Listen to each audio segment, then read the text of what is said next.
Allez, vous allez céder votre place bah oui, à Dorgelès dans un instant, puisque nous allons parler du championnat d'Europe des nations de football qui démarre ce vendredi. Champion en titre, le Portugal mettra son titre en jeu. Eh bien, on va accueillir tout de suite Dorgelès pour en parler. Merci Henri-Joël. Bonsoir Tia. Bonsoir Dorgelès. Comment allez-vous? Ça va bien. Un notable sur ce plateau aujourd'hui. Non, décidément, décidément. Dites-lui de commencer par nous dire bonsoir d'abord. Je vous assure. Bonsoir la Il nous a même pas salué. Attention. Il vous a salué. Non, il aurait dû avoir un carton. Allez, Dorgelès, l'équipe à battre, c'est le Portugal. Effectivement, pour la première fois de son histoire, le Portugal entame une compétition internationale avec un titre particulier, un statut particulier, celui de tenant du titre. Vainqueur surprise en 2016, la Seleção avance. Alors, Cristiano Ronaldo et ses coéquipiers, est-ce qu'ils rassurent en ce qui concerne le... Oui, sur la façon de jouer. Voilà, leur façon non, de jouer. Pas vraiment Tia, parce qu'ils sont très attendus à l'Euro. L'équipe ne rassure pas réellement sur le terrain, et cela même si les résultats ne sont pas alarmants. Il faut savoir que malgré un secteur offensif fourni, les Portugais se cherchent encore dans la compétition. Alors, cette édition de l'Euro est quand même particulière. Effectivement, il y a beaucoup de changements. Ce qu'il faut savoir, parce que l'Euro 2020, qui va se jouer tout simplement en 2021, sera organisé dans toute l'Europe pour la première fois à l'occasion des 60 ans de la compétition dans 11 villes différentes. Londres, Bakou, Munich, Rome, Amsterdam, Bucarest, Budapest, Copenhague, Glasgow et Séville accueilleront les matchs de ce Euro. Il faut aussi savoir qu'aucun pays ne s'est qualifié d'office. Toutes les nations avec les villes hôtes ont tenté de gagner leur place pour la phase finale. Donc c'était chaud du début à la fin. Exactement. Bon, maintenant que le décor est planté, on va passer à une nouvelle question pour laquelle vous pourrez interagir avec nous. Vous pourrez nous appeler, tout simplement. Le Portugal est-il le favori de la compétition? On parle de l'Euro 2020. Donc, le Portugal est-il le favori de la compétition? Oui ou non? Toujours sur les tablettes. Et vous? Eh bien, ça y est, le téléphone est ouvert. 00225 27 21 59 93 99 27 21 59 93 99. Et puis la page Facebook de la 3. Évidemment, évidemment. Allez, on y va. Donc, le Portugal est-il favori de la compétition? Qu'est-ce que vous avez écrit, messieurs? Possible, non et oui. Bon, ok, alors j'ai de tout. Et Boris? Oui, favori, logique, dans la mesure où c'est le tenant du titre. N'oublions pas que au-delà d'avoir gagné comment on appelle cette coupe en 2016, ils ont aussi gagné la Ligue des Nations. Donc, ils ont 2 titres quand même européens qui sont à leur portée, qui sont dans leur besace, et ils vont essayer de défendre ces différents titres-là. Donc, du coup, le Portugal aujourd'hui se présente quand même à cette compétition avec beaucoup plus de certitude. Moi, je trouve même que l'effectif qui va jouer la Coupe d'Europe cette saison est bien meilleur que celle qui a gagné l'Euro 2016. Quand vous prenez l'équipe du Portugal aujourd'hui sur le plan de la division offensive, mais vous avez des joueurs extraordinaires. Vous avez Diogo Jota, le joueur de Liverpool, qui est arrivé à l'intersaison, qui met 9 buts avec cette équipe de Liverpool. Vous avez Joao Félix, qui évolue du côté de l'Atlético Madrid, qui marque 7 buts et qui délivre 5 passes décisives avec les Colchoneros. On n'oublie pas, d'ailleurs, le deuxième meilleur buteur de la Bundesliga, André Silva, avec 28 buts avec l'équipe de l'Eintracht Francfort, qui a fait une saison magnifique, qui termine juste derrière le monstre, le Polonais, en termes de meilleur buteur de la Bundesliga, Lewandowski. Donc ça montre tout simplement que c'est une formation du Portugal qui arrive avec beaucoup plus de certitude et qui va aller chercher à conserver ce trophée-là. Je n'oublie pas d'ailleurs un autre joueur qui a fait sensation du côté de la Premier League, qui se baptise Bruno Fernandes, qui termine 3e meilleur buteur de la Premier League avec 18 réalisations et 12 passes décisives, qui est le métronome, qui est le dépositaire de jeu de cette équipe du Portugal, sans oublier bien sûr la star des stars, Cristiano Ronaldo, qui on le sait est un compétiteur et qui avait tous ces joueurs de grand talent autour de lui. Eh bien, mais le Portugal peut aller chercher cette 2e coupe d'affilée. Oui, il y a aussi le formidable trio de City. Oui. Cancelo, Silva et le défenseur Ruben Diaz, qui fait partie des meilleurs défenseurs en ce moment en Europe. Oui, ils ont l'effectif qu'il faut pour aller très loin dans cette compétition. Oui, ils ont la motivation parce qu'ils sont tenants du titre. Donc, l'Euro pour cette édition Et il faut savoir, par exemple, qu'en termes de joueurs, oui, dans cette équipe de France, il y a des joueurs qui sont assez importants. On parle du trio Griezmann, Benzema, Kylian Mbappé. J'ajouterai N'Golo Kanté, qui est peut-être pour moi le meilleur joueur au monde en ce moment. Donc la France, c'est une carte de visite qui, à mon avis, n'a vraiment rien envié à l'équipe du Portugal. Et ça va peut-être aller se chercher avec cette équipe de France. D'accord, on va prendre la direction de Gagnois et on va accueillir sur le plateau Monsieur Kamagaté. Il est au téléphone, évidemment. Monsieur Kamagaté, bonsoir. Bonsoir, la grande team. Bonsoir. Ça, M. Kamagaté. Comment allez-vous?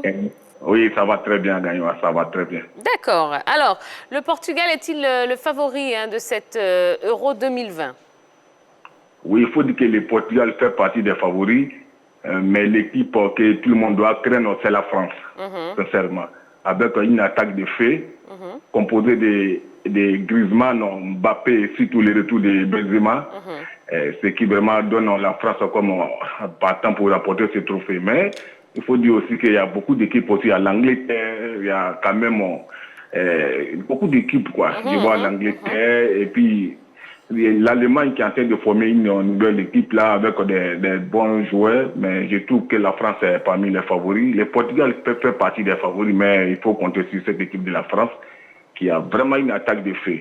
Ça, il faut le dire. Si Benzema a réussi à s'établir rapidement parce qu'il a pris un coup la fois dernière, mais je pense que la France a son mot à dire, car la France a perdu chez elle. Donc cette fois-ci, la France veut prendre sa revanche et puis la France veut encore remporter l'Euro, comme ils l'ont fait en 98 et l'Euro en 2000. Ils veulent encore refaire la même chose, mais je donne la France favorite. D'accord, très bien. Merci beaucoup pour votre appel, Monsieur Kamagaté. Eh bien, vous avez le temps, continuez, appelez-nous. 27 21 59 93 99 d'Orgelès. Est-ce que le Portugal est favori? Pour moi, non. Le Portugal fait partie des favoris, mais pas le favori. Vous avez... Quand vous regardez, l'équipe du Portugal peut compter sur Cristiano Ronaldo malgré son âge avancé pour aller faire la différence à l'Euro. Et puis, sur papier, il y a des équipes qui sont au-dessus de la Seleção portugaise, tout simplement. Parce que, sur papier, vous prenez l'équipe de l'Angleterre, c'est une équipe magnifique. Après, ce qui fait la différence avec le Portugal, il y a des joueurs qui étaient là en 2016, qui sont là en 2021. Donc, il y a vraiment l'équilibre dans cette équipe. Mais quand vous regardez cette formation jouée, ça manque souvent d'inspiration devant. Cristiano, par moment, le fait, mais on va dire... Vous avez parlé de Diego Jota. Certes, il a été exceptionnel sur cette fin de saison avec Liverpool, mais ce ne sont pas des joueurs qui brillent forcément avec l'équipe de la Seleção. Bruno Fernandes n'a pas ce même éclat qu'il a du côté de Manchester United. Donc, après, quand vous regardez, ils font partie des favoris, mais l'équipe du Portugal n'est pas le favori. Alors, est-ce que le Portugal a les moyens de conserver son titre? Pour moi, je dis que le Portugal a les moyens, au regard quand même de l'effectif que nous avons cité. Il y a d'autres joueurs que nous pouvons citer, mais il y a aussi le fait qu'il y a eu maintenant une culture de la gagne qui s'est incrustée dans les esprits des Portugais aujourd'hui. Après avoir remporté l'Euro, après avoir remporté la Ligue des Nations, eh bien, on se dit pourquoi pas aujourd'hui le Portugal aller plus loin que ça. Donc aujourd'hui, c'est une équipe du Portugal qui a faim et qui a envie véritablement de démontrer par A plus B qu'elle fait partie d'un grand d'Europe aujourd'hui, qu'elle n'a pas usurpé son titre de champion d'Europe en 2016. Et pour moi, je crois que c'est cela qui va motiver les Portugais à aller chercher une deuxième couronne. Allez, continuez, composez le 00225 27 21 59 93 99. Oui, le Portugal a Fernando Santos, le sélectionneur qui est en poste depuis 2014 et qui a gagné l'Euro en 2016 et qui dit dans une de ses interviews qu'il a le secret pour gagner l'Euro et qu'il veut gagner encore cette édition. Mais on verra bien. Vous avez l'Italie dans la poule A qui est en pleine construction. C'est une bonne équipe, attention. Vous avez la Belgique, l'une des meilleures nations au monde, qui est dans la poule B. C'est une équipe à craindre également dans cette compétition. Vous avez les Pays-Bas dans la poule C, l'une des équipes qui monte en force sur les derniers matchs qu'on a vus. La Croatie dans la poule D. Et puis on a cette fameuse poule F. Dans la poule F, vous avez la France, l'Allemagne et le Portugal. Donc déjà, sur la phase de poule, les Portugais seront face à deux grandes équipes. La France dont on parle et l'Allemagne. Quand on parle d'effectifs, on cite les autres équipes, mais je regarde un peu les joueurs de l'équipe d'Allemagne. Tia, Manuel Neuer, Kimmich, Hummel, Kroos, Gundogan, Rüdiger, Goretzka, Müller, Gnabry, Timo Werner, Keaves. Est-ce qu'on fait mieux? Est-ce qu'on fait mieux sur le continent européen? C'est vrai que l'Allemagne ne fait pas beaucoup de bruit en ce moment. Pourquoi vous ne citez pas l'Angleterre? Pourquoi vous ne citez pas les joueurs d'Angleterre? Je vais vous expliquer pour l'Angleterre tout à l'heure. Alors, l'Allemagne, c'est 3 compétitions déjà gagnées. La dernière, c'était en 1996. C'est une équipe... Oui, c'est vrai. C'est une équipe qui est très redoutable. Et cette année encore, attention, les Allemands seront là. ils auront leur mot à dire. Également Parce eu que, beaucoup de difficultés pour se qualifier, quand ne même, l'oubliez pas. Mais la Alors, compétition, c'est une autre réalité. D'accord. Monsieur Koné est avec nous, il nous appelle Dabobo. Bonsoir, Monsieur Koné. Oui, bonsoir Tia, bonsoir à tous les membres de la grande team. Bonsoir, monsieur Salut. Koné. Vous allez bien? Le vieux Roger, mes respects. Salut. Allez, Monsieur Koné, est-ce que le Portugal est favori de l'Euro 2020? Bah, le Portugal, Portugal fait pas des grands favoris de l'euro, mais Portugal n'est pas le favori de l'euro. Alors, c'est qui le favori pour vous? Puisque quand je vois une équipe comme l'Allemagne, parce que c'est une équipe, l'Allemagne c'est une équipe, j'en ai discuté souvent de se qualifier en Coupe d'Europe, mais et quoi appelle à une compétition européenne, mais une fois en compétition, c'est un autre visage.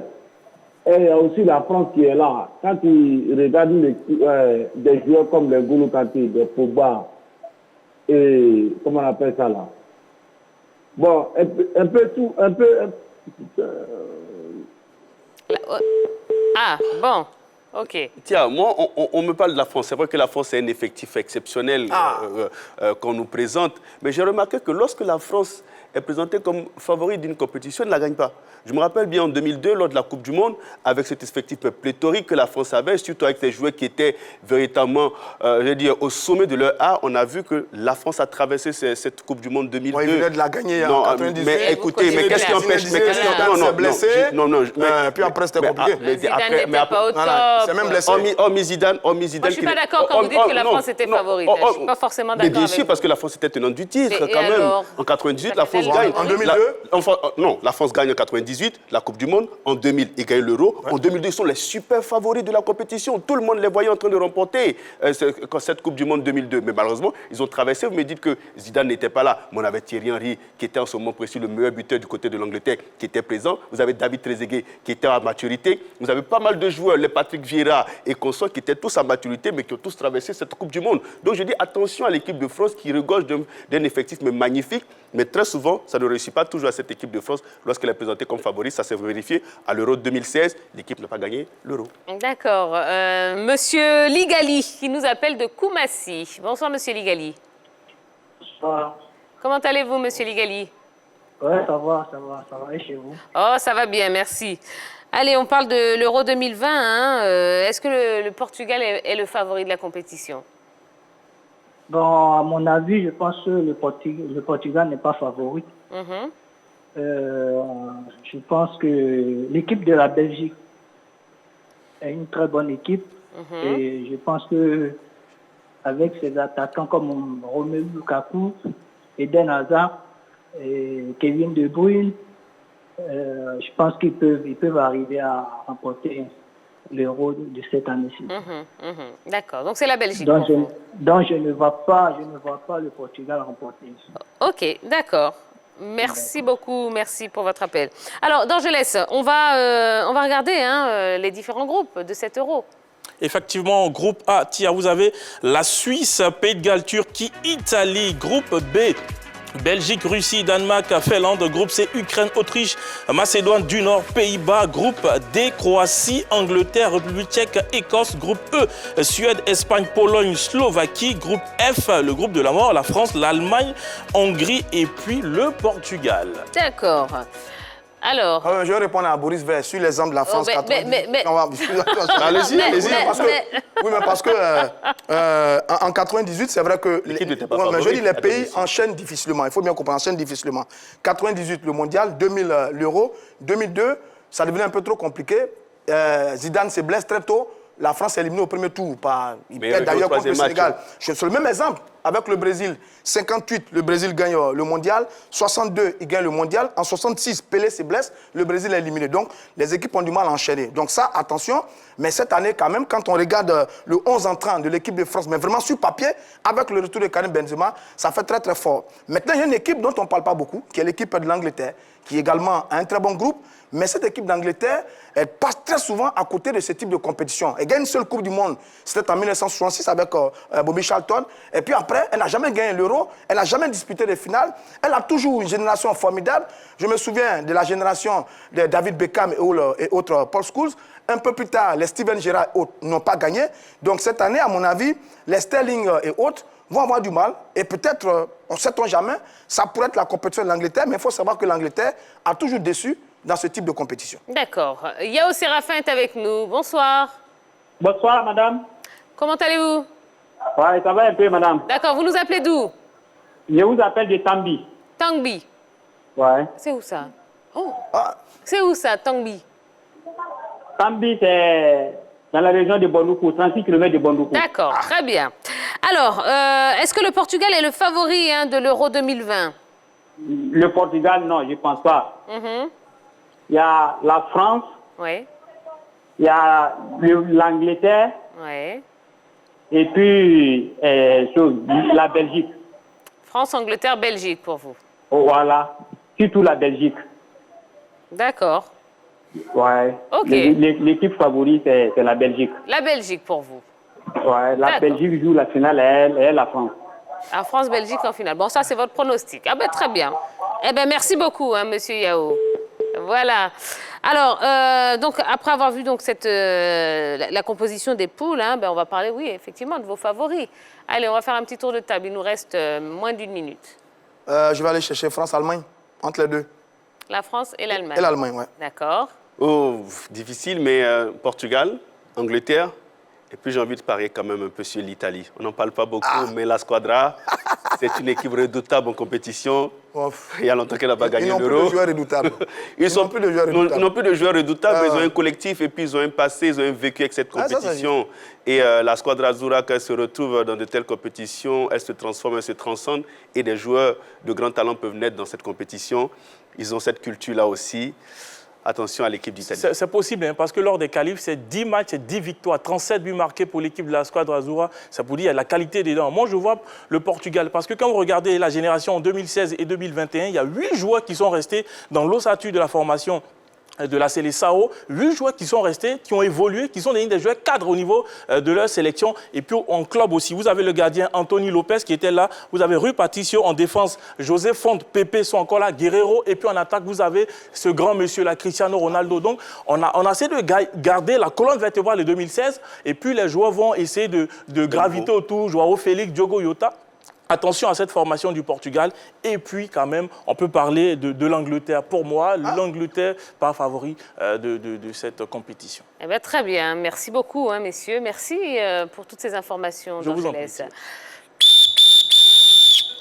Eh bien, ça y est, c'est la fin de ce numéro de la Grande Team. On espère que vous vous êtes bien amusés, que vous avez passé un bon moment en notre compagnie. La semaine n'est pas finie, non. Il nous reste un rendez-vous.